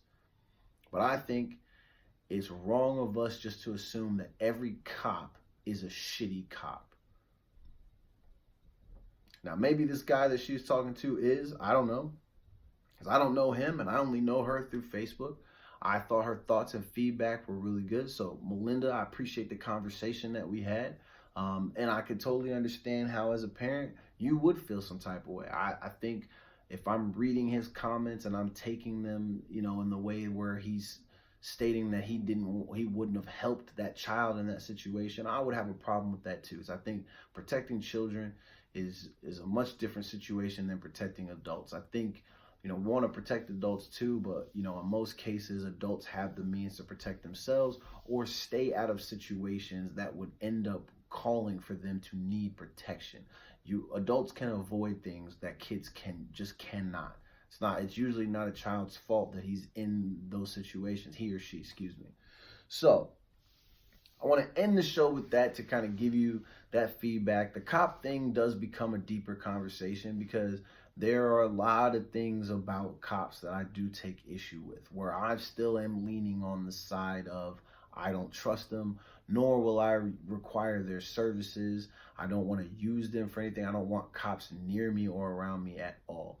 But if I am in those spaces where I have to interact with them, I'm not going to treat them like shit for no reason just because of past circumstances or I feel some type of way over some videos. If it's the person in the video, yeah, then it's F him. Like Amber Geiger, if I was face to face with her, it's F you. You did wrong. You're a trashy cop, whatever the case may be. But I'm not going to take her situation and then label somebody in the Seattle PD as a shitty cop because some girl in Texas was a shitty cop, if that makes sense. So we'll check in about this on Tuesday probably.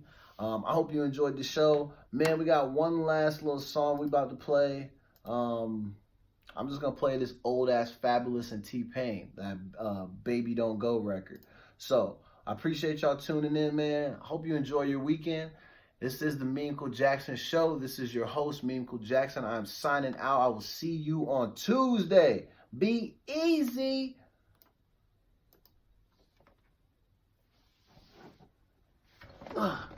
That's it, man. Easy 2 hours. I'm going to see y'all next week. Get my fat ass out of here.